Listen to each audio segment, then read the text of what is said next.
So why would you want to save your own seeds? How are you doing? It's Martin from Gardens for Life. So in this quick video I'm going to just talk about seed saving a little bit. We actually took some footage of us actually harvesting some seeds last September.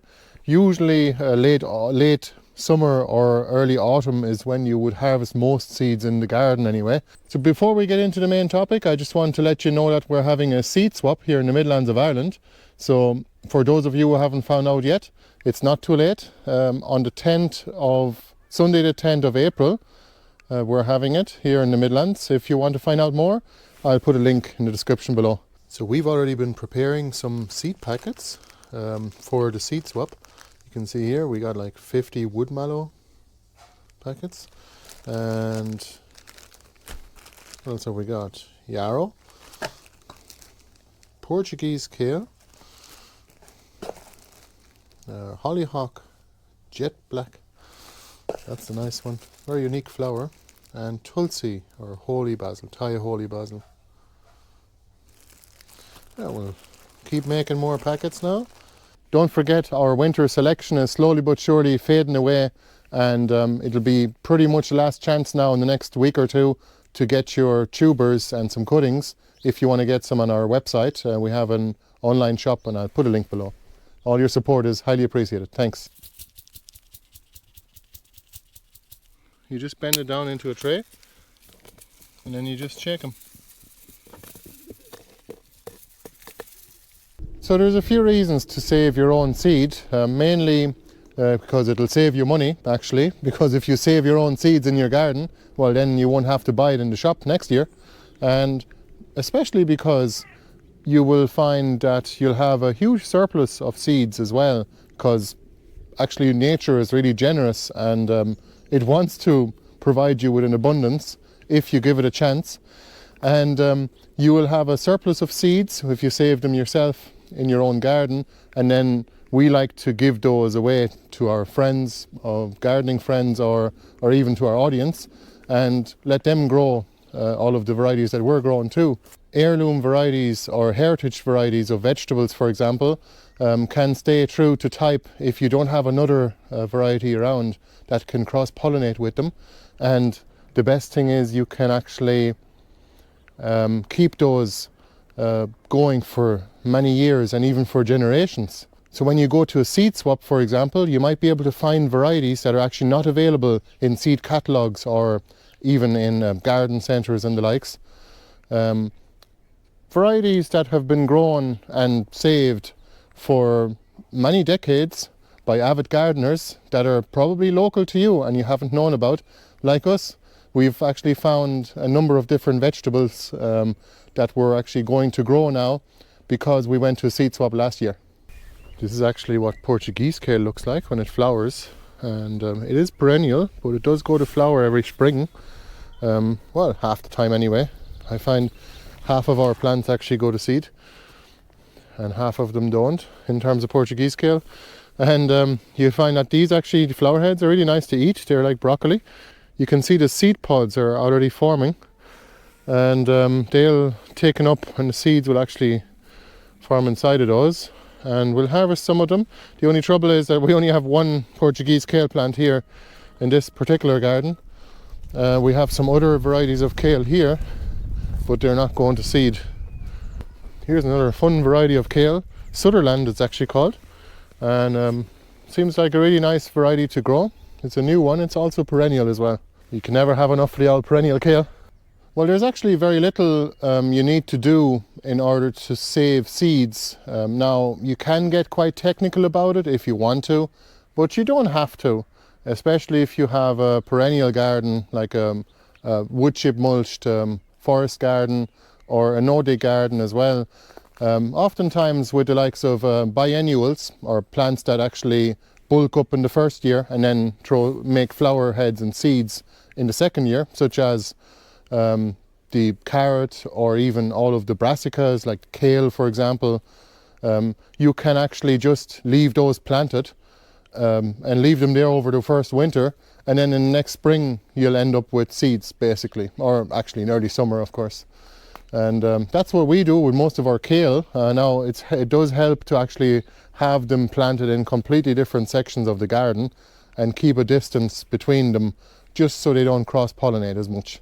But then again, actually we didn't mind the red Russian kale cross-pollinating with the Portuguese kale, because that's actually perennial.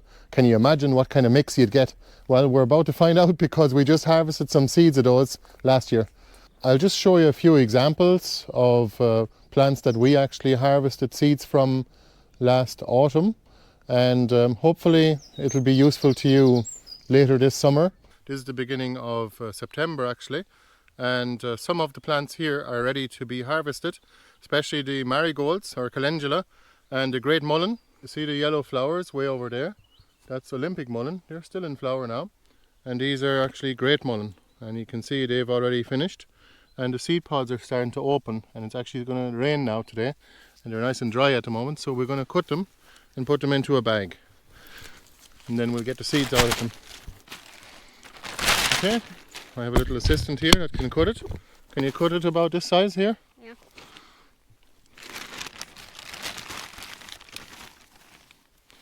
Yeah. Smaller than that, here. Hold it, yeah. Okay. Okay, another one. We'll put this one in the bag.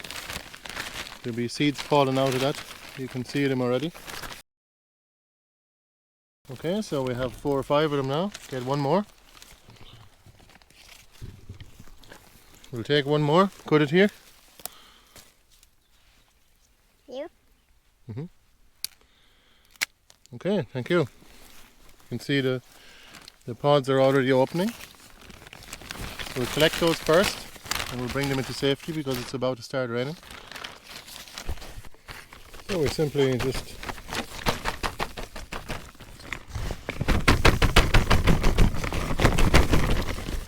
kind of brush the seed stalks like that, gently, and all the seeds will come out.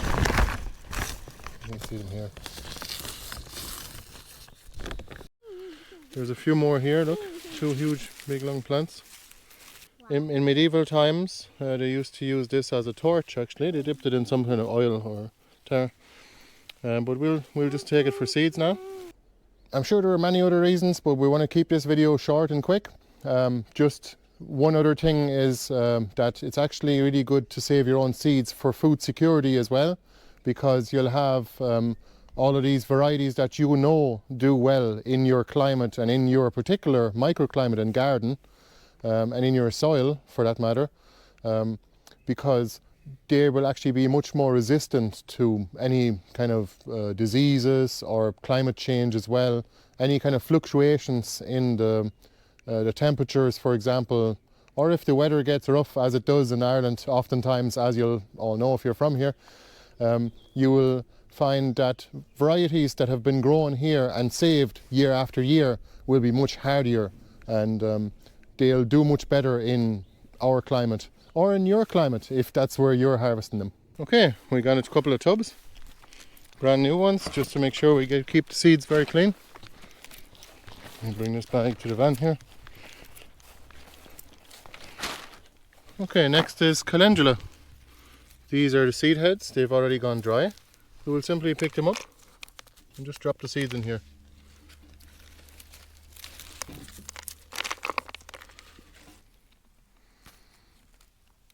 That's what the seed head looks like.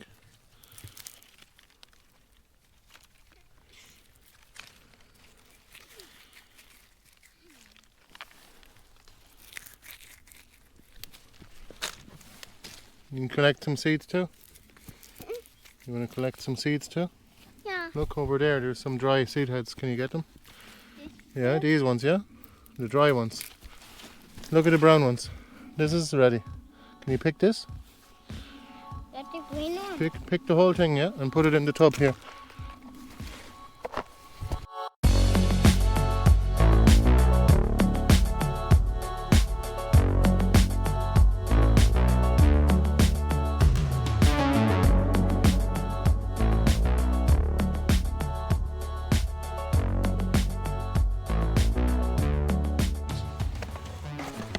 Okay, so this should be plenty.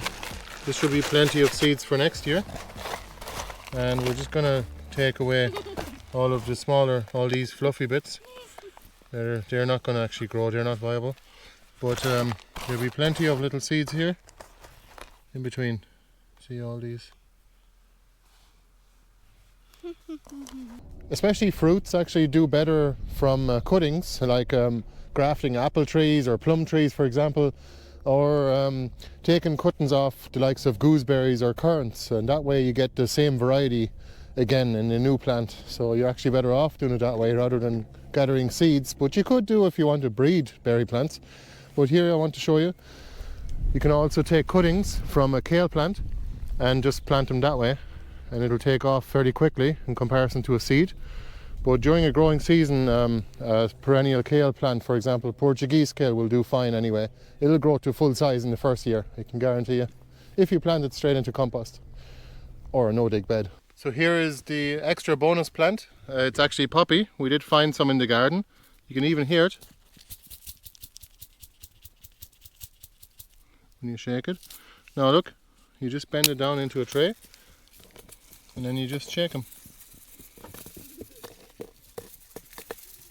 And the seeds are readily dispensed from the holes just under the little roofs.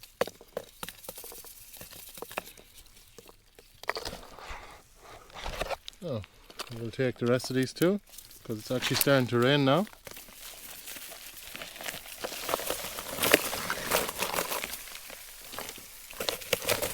These are actually Bulgarian poppies. Jeez, that's a good fear.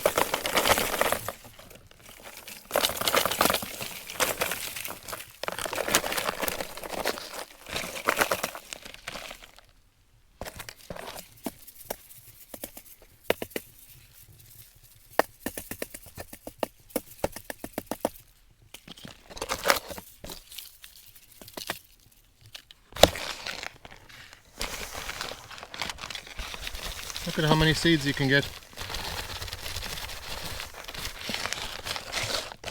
Check out the amount of seeds you get. Hundreds of thousands. Just from a couple of poppy plants. And these weren't even planted in the ground. They were just potted. So this is a wood mallow plant.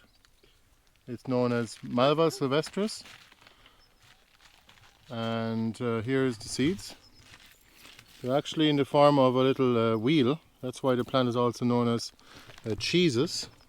It's kind of like a wheel of cheese, it looks like, and when you break it up, it's like a cluster of seeds that just splits into about 8 individual seeds.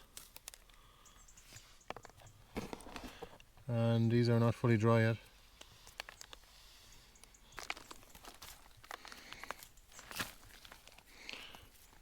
Wood mallow are actually a perennial, but they're usually relatively short-lived. They can live to about 3 or 4 years in our gardens anyway, in our climate. But they get quite substantially big even after in the second year, even in the first year.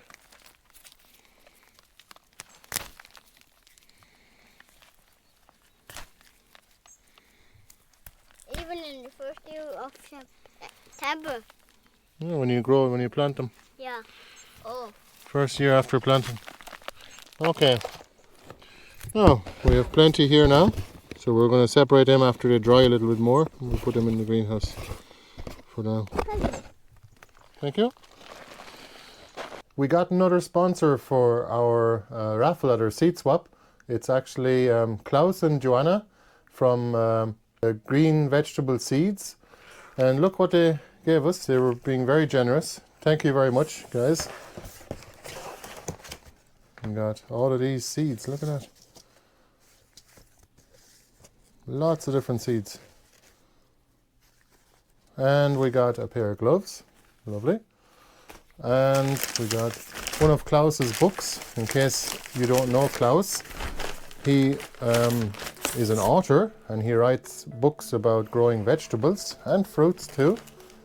Growing them in Ireland more specifically, and growing food in polytunnels. So those are his books. We have them all in our own library of gardening books. And yeah, that's him there. Thanks again, Klaus and Joanna. Please let us know if you have any questions in the comments below, and please come to our seed swap, which is on the 10th of April, and it's free of entry, and you can bring some seeds and plants if you want to swap them, or if you don't have any, you can still come along, and I'm sure there'll be plenty for you anyway. Thanks for watching the video, and I will probably see you at the seed swap. If not, I'll see you at the next video. Thanks, and give us a thumbs up if you don't mind. Thanks a million. All the best. Bye bye.